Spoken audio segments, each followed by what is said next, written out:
Das hier, das ist eine aktuelle PC Games, die Ausgabe 8 2025.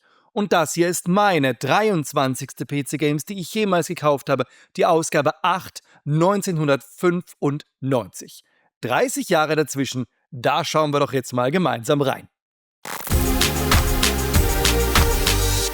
Es ist kaum zu übersehen, ein Kilrathi auf dem Cover. Wing Commander 4 ist im Anrollen und natürlich musste die PC Games für diesen PC-Spiele-Meilenstein eine große Vorschau bringen.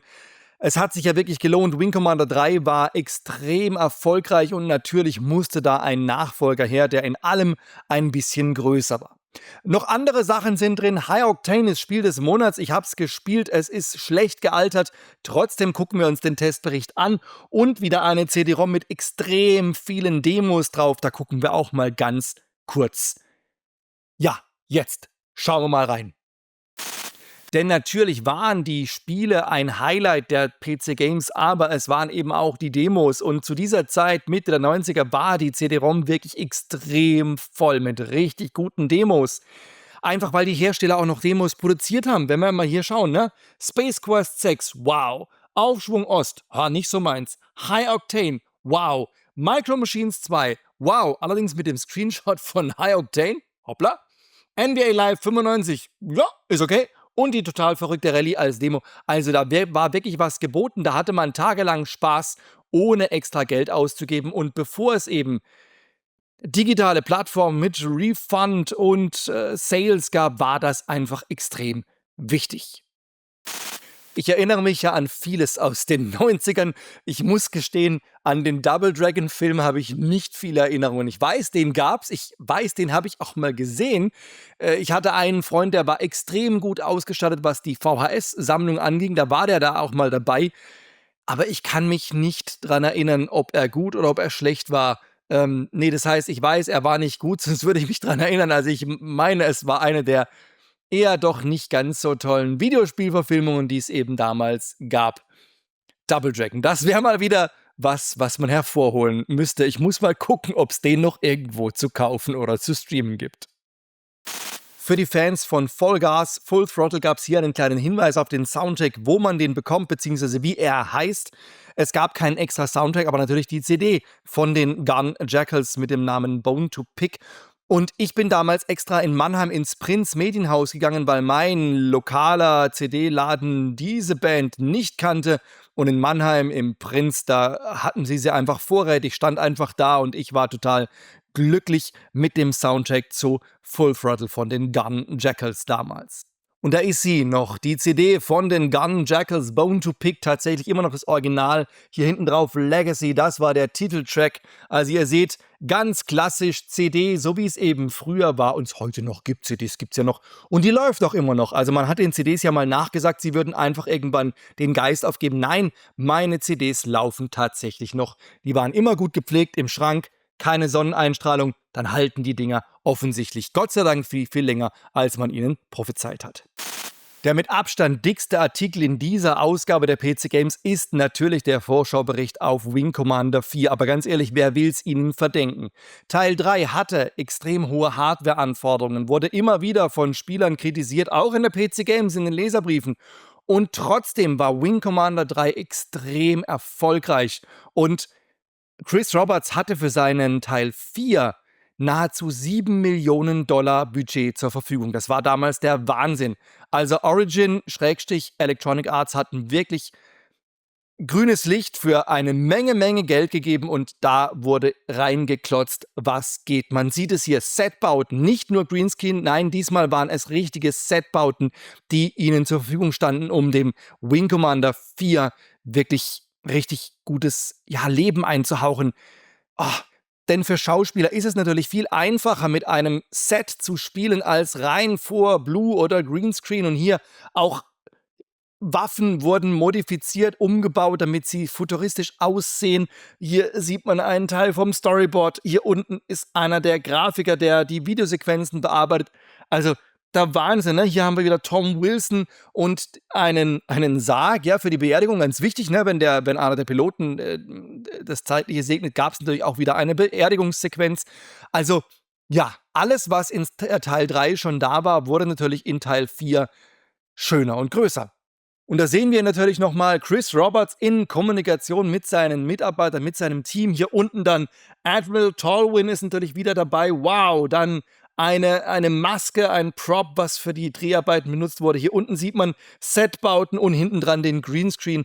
Also das war schon richtig, richtig klasse, was da aufgefahren wurde, um Wing Commander 4 lebendig zu machen. Mit dem Bericht ist aber nicht fertig. Nein, hier geht's noch weiter. Ein Interview mit Chris Roberts, Mr. Star Citizen. Damals hat er noch pro Jahr 1 oder 2 Projekte über die Bühne gebracht. Mittlerweile schafft er pro Jahrzehnt nicht einmal eines. Sei es drum, wir kümmern uns um Wing Commander 4 und da spricht er drüber, was bei Wing Commander 4 alles möglich ist, dank des großen Erfolgs von Wing Commander 3. Und hier drüben beantwortet er auch die Frage, dass er natürlich gerne einen Kinofilm drehen würde. Und wie heißt der? Es ist der Wing Commander Film. Oh mein Gott, wir haben uns alle gefreut, dass es von Wing Commander einen Film geben wird und manche sagen ja, er sei gar nicht so schlecht. Ich finde tatsächlich, er ist noch viel, viel schlechter. Ein weiteres tolles Interview mit Jason Bernard, dem damals meistbeschäftigten Schauspieler Hollywoods. Zwar meistens in Nebenrollen, aber der war unheimlich gut ausgebucht. Und er spricht auch über die tollen Dreharbeiten. Natürlich, dass es einfacher ist, vor Setbauten zu spielen, aber er das mit dem Greenscreen gar nicht so blöd fand, weil er sagt, das ist einfach Schauspielerei. Etwas zu spielen, was nicht da ist, das ist eine echte Herausforderung, finde ich eigentlich klasse. Und auch er sagt, für Wing Commander 5 oder auch für einen Kinofilm wäre er sofort mit dabei, wenn man ihn denn haben will. Und ganz ehrlich, das wäre, finde ich, für den Wing Commander Film der richtige Weg gewesen. Nicht irgendwas machen, sondern das machen, was funktioniert hat. Gleicher Cast, gleiche Crew, gleiche Storyline und einfach ab dafür. Ich glaube, da wären wir alle damit glücklich gewesen. Und von Wing Commander geht's rüber zu Star Trek. Nein, natürlich nicht Star Trek, sondern es ist tatsächlich nur William Shatner, der in die Computerspieleindustrie einsteigt, nämlich mit einem Spiel zur Serie Tech War. Und ich muss gestehen, ich habe sowohl die filmische Vorlage niemals gesehen und ich habe auch das Spiel niemals gespielt. Es hat mich tatsächlich nicht sonderlich interessiert und es hat mich auch nicht sonderlich vom Hocker gehauen. Ich muss gestehen, Star Trek war zu der Zeit, ich glaube, ich habe es schon mal erwähnt, nicht so meins. Das heißt, Captain Kirk war ja in den Kinofilmen schon präsent, aber jetzt nicht so, dass ich gesagt hätte, wow, William Shatner macht ein Spiel, das muss ich haben. Nee, war eben nicht der Fall bei mir. Star Trek kam für mich erst viel, viel später und ja, schade drum, aber ist jetzt, glaube ich, auch kein großer Verlust. Ich meine, das Spiel war nicht ganz so prickelnd. Ja, müsste ich mal nachlesen, müsste ich mal ein paar Videos anschauen. Vielleicht habt ihr es gespielt, Tech War, und könnt mir einfach in die Kommentare schreiben, wie das denn war. Weiteres großartiges Interview. Dave Taylor von id Software spricht über das nächste Projekt, nämlich Quake. Nach Doom kam Quake und er spricht darüber, dass Doom natürlich tatsächlich nur eine 2D bzw. 2,5D-Geschichte war. Ne? Eine 2D-Engine auf 3D aufgeblasen. Also kein wirkliches 3D, das haben wir auch in der Spiele-Review gesehen und uns angeschaut, dass es eben noch kein richtiges 3D war. Sie haben da wirklich getrickst, um Doom so schnell und effizient hinzukriegen. Und Quake sollte echtes 3D werden. Also die Quake-Engine war dann wirklich, wirklich dreidimensional. Und er spricht auch darüber, bislang wurden eure Spiele in Deutschland sofort von der PPS wegen Gewaltverherrlichung auf den Index gesetzt. Dave sagt, wofür wir uns herzlich bedanken. Eine bessere PR können wir uns gar nicht wünschen. Sehr schön. Also erwartet ihr, dass Quake auch auf dem Index landet? Absolut. Unsere Verkaufszahlen in Deutschland könnten nicht besser sein. Wir werden auf solche Dinge bei der Gestaltung von Quake keine Rücksicht nehmen. Quake wird wahrscheinlich sogar noch ein paar Stufen härter werden. Na, das ist doch mal eine Ansage. Ganz ehrlich, ja, warum nicht? Man muss, finde ich, einfach manchmal sein Ding durchziehen. Das war gut so. Egal, ob man es mag oder nicht, aber es brauchte ein Doom in der Spielegeschichte, es brauchte auch ein Quake. Es hat schon alles seine Richtigkeit gehabt. Jo, waren schöne Zeiten. Ein großer Vorschauartikel auch von Sierra, was Sierra demnächst auf den Spielemarkt bringen wird. Sierra war tatsächlich nicht so ganz mein Beuteschema. Ich habe viele der Titel interessiert angeschaut, aber tatsächlich sehr wenige dann bis zum Ende nur gespielt. Hier unten ist Gabriel Knight, natürlich eine Vorschau. Gabriel Knight, da freue ich mich sehr drauf. Das war richtig gut, habe ich auch gespielt. Wow. Dann hier SWAT, Police SWAT, war also gar nicht meins. Ultra Pinball, daran erinnere ich mich, das war ziemlich beeindruckend, das hat sich cool gespielt, auch wenn ich jetzt nicht unbedingt der Flipper-Spieler bin, aber das hat sich wirklich, wirklich gut gespielt. Also ja, überhaupt Sierra natürlich einer der ganz Großen zur damaligen Zeit. Überhaupt gab es damals eigentlich, oh, herrliche Zeit, da gab es wirklich noch viele verschiedene Große, denen man einfach folgen konnte. Und wenn wir bei den Großen sind, gehen wir natürlich einfach weiter zu Bullfrog. Hier, Vorschauartikel auf Magic Carpet 2. Natürlich alles ein bisschen größer, schöner, hochauflösender, spannender. Neue Fähigkeiten, neue Zauber, neue Missionen, neue Missionsziele, Höhlenlevels und. Magic Carpet sollte alles ein bisschen toller machen als der Teil 1. Ich weiß gar nicht, ob die Sichtweite höher war. Ich glaube, das muss ich mir mal live anschauen. Ja, und dann noch hier Gene Wars, das war was ich tatsächlich links liegen gelassen habe, aber es gab ja einfach so vieles zu spielen und man konnte schon damals nicht alles in die Hand nehmen. Auch schon damals hätte es einen Pile of Shame gegeben, wenn man denn so viel Taschengeld gehabt hätte. Rise of the Robots war extrem lange, extrem groß angekündigt und dann ein extrem schwaches Spiel letztlich. Naja, man wollte es nochmal wissen, Rise of the Robots 2 sollte alles besser machen, alles etwas schöner, alles etwas größer, etwas umfangreicher und etwas spielbarer. Tatsächlich habe ich Rise of the Robots 2 nie gespielt. Ich hatte keine Demo in der Hand, ich habe es nie in der Hand gehabt. Es hat mich überhaupt nicht interessiert, weil ich war von Teil 1 so frustriert, dass ich von Teil 2 absolut nichts mehr wissen wollte. Nee, einfach nee. Und es gab dann auch wirklich genug Beat'em-Ups, die man sich anschauen konnte. Insofern, ja, kein Interesse. Schade drum, weiß ich nicht. Habt ihr es gespielt? Der große Testbericht von High Octane ist natürlich dominierend. Es ist Spiel des Monats, auch wenn es tatsächlich nicht drüber steht. Also irgendwie hatten sie da offensichtlich Probleme beim Layout. Egal, es ist Spiel des Monats. High Octane hatte damals extrem gute Wertungen, nicht nur bei der PC Games. Auch andere Spielezeitschriften haben es extrem gut bewertet, haben gesagt, wow, was für ein Spiel. Ich habe es mir ja angeschaut. Ich muss gestehen, es ist nicht gut gealtert.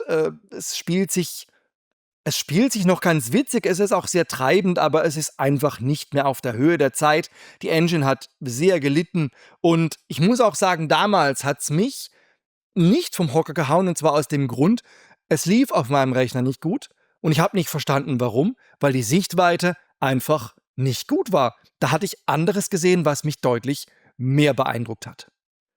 Nichtsdestotrotz hatte es natürlich seine Berechtigung in den 90ern. Und ja, hier toller Artikel auf jeden Fall. Man sieht, ne, das Head-Up-Display, das Cockpit, die Fahrzeuge werden beschrieben, die Strecke ist hier nochmal gezeigt, die Statistiken, die übrigens extrem unübersichtlich sind, aber gut, sei es drum.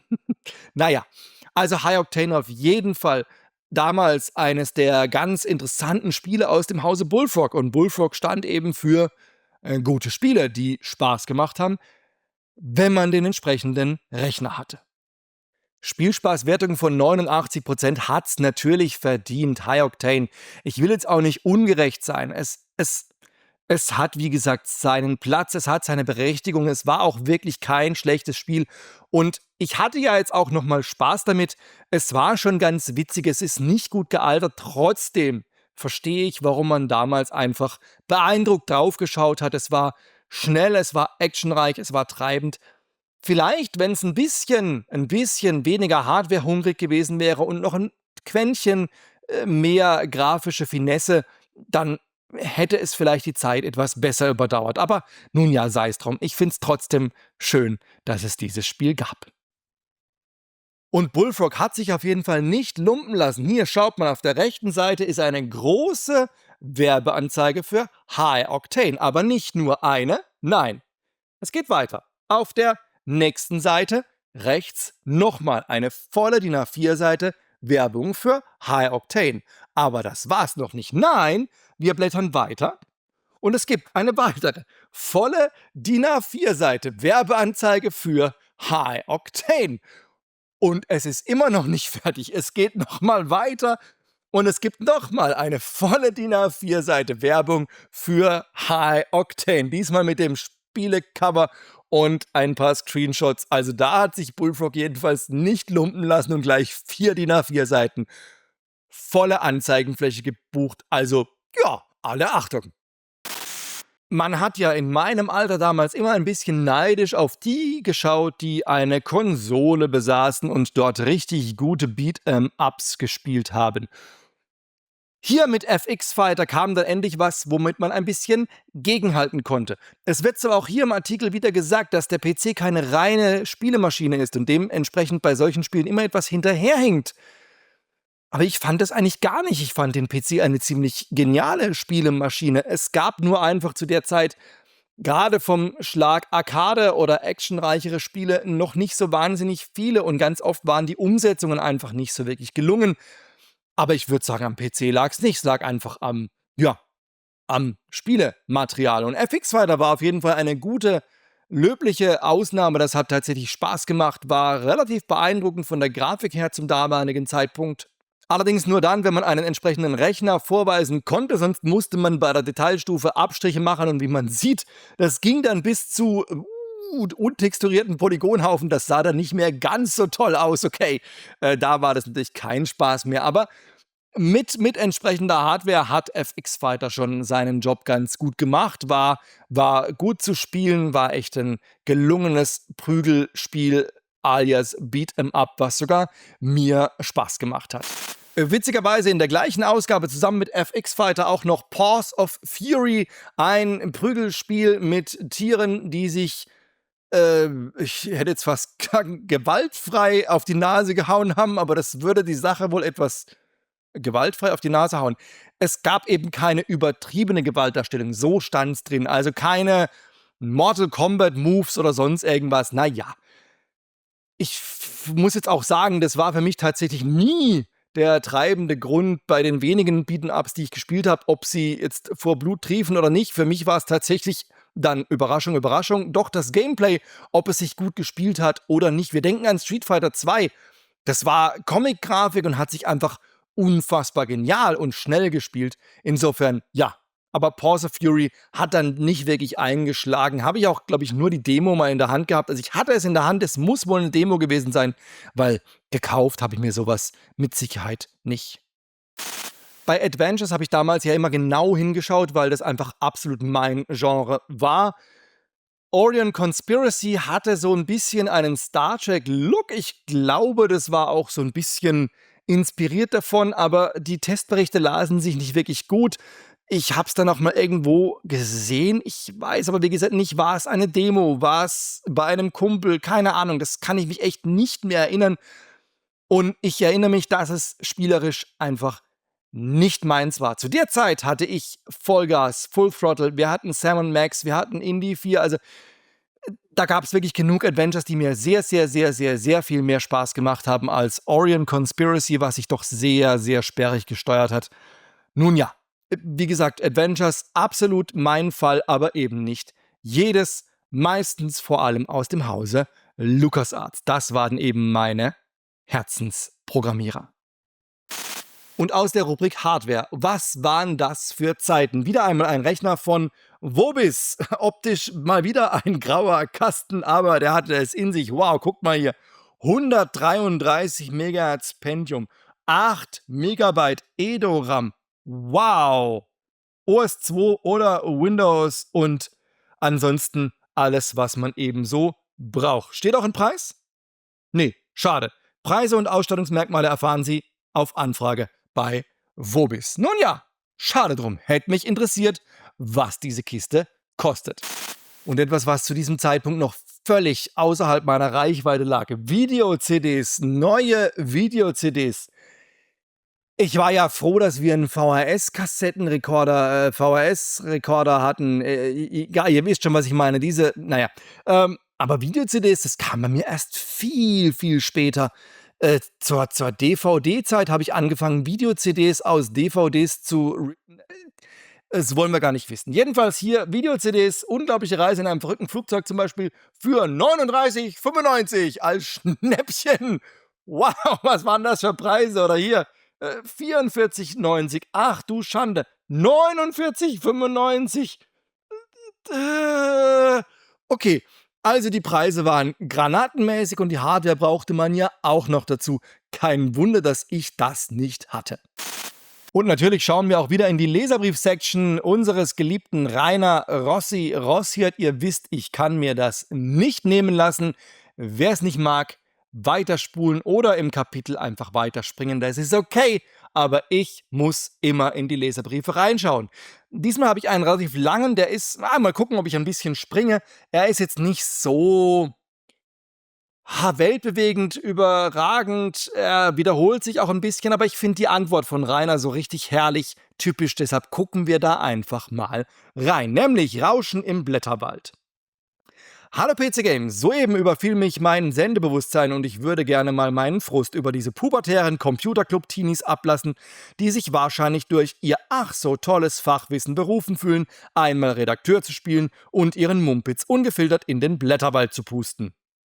Das wäre ja vielleicht nur halb so schlimm, wenn diese Schmierfinken nicht exzellente Programme auf Kosten von fragwürdigen Profilierungsversuchen gnadenlos runterputzen würden.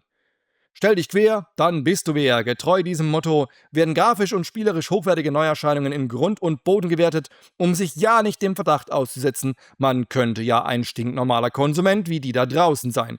Deshalb erhält ein abgefucktes, Jump'n'Run aus einer Mailbox in Thailand, nur Supercracks kommen an solche spacige Geschichten heran, wahrscheinlich eine bessere Benotung als zum Beispiel Dark Forces, und wenn ein Programm mehr als 10 Leuten zugänglich gemacht wurde, dann ist das eh schon zensiert und mega gut. Und so geht's noch eine Weile weiter. Ende des Briefes dann. Außerdem will ich Rainer noch mein Mitleid darüber mitteilen, was er ab und zu an hirnrissiger Post beantworten muss. Und zwar genau von solchen verqueren Milchbubis, die später mal solche Kritiken verzapfen werden, die ich angesprochen habe. Allmächtiger, lass bitte deren Rechner abstürzen. Und herrlich, wie Rainer antwortet, dafür haben wir es einfach alle geliebt. Zum Glück bleibe ich von derartigen Auswüchsen meist verschont, obwohl ich auch in diversen artfremden Magazinen darüber stolpern durfte. Gelegentlich kommt beschriebene Spezies via Leserbrief ins Haus geflattert. Allerdings sorgen derartige Epistel nicht für heftige Adrenalinschübe wie bei dir, sehr abträglich für das Wohlbefinden, sondern eher für verstärkte Heiterkeitsausbrüche. Manchmal kann ich mich auch nicht zurückhalten und veröffentliche solch einen Brief, was immer wieder zu lebhaften Diskussionen auf diesen Seiten führt. Ich sehe so etwas nicht als Belästigung, sondern als Farbtupfer, auch wenn mir diese Farbe nicht gefällt. Wir werden natürlich nicht auf diesen Zug aufspringen, da wir genau wissen, wem wir unseren Lebensunterhalt zu verdanken haben. Das sind nicht diese mega coolen Übermacker, sondern Leute wie du. Ja, herrlich. Rainer Rossiert, wenn man ihn geduzt hat, hat er zurückgeduzt. Hat man ihn gesiezt, dann hat er zurückgesiezt. Entweder er war sachlich oder er war ein ganz kleines bisschen frech. Herrlich. Und irgendwie hat man immer das Gefühl gehabt, wenn man die Leserbriefe liest, er würde es einem gerade vorlesen. Lieber Rainer, falls du das hier siehst, vielen Dank für diese vielen, unfassbar vielen Leserbriefe. Das war eine tolle Zeit.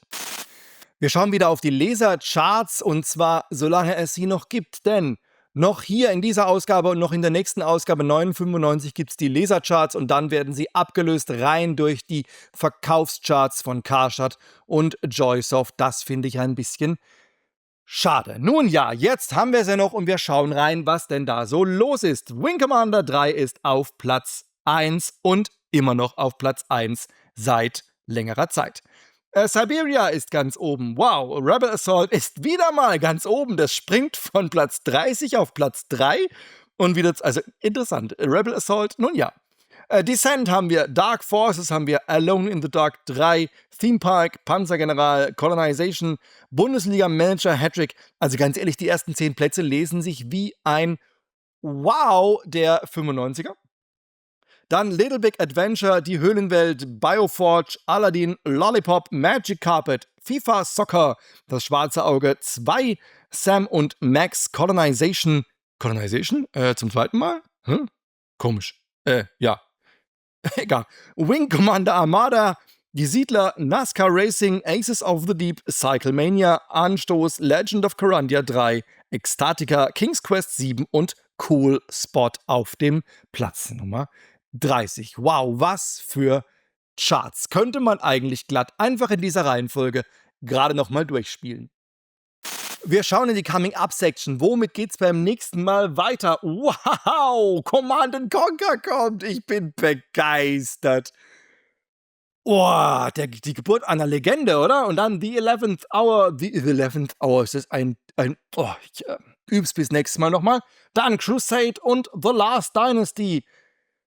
Interaktive CD-ROM vom Feinsten. Schlecht gealtert, damals einfach der Renner.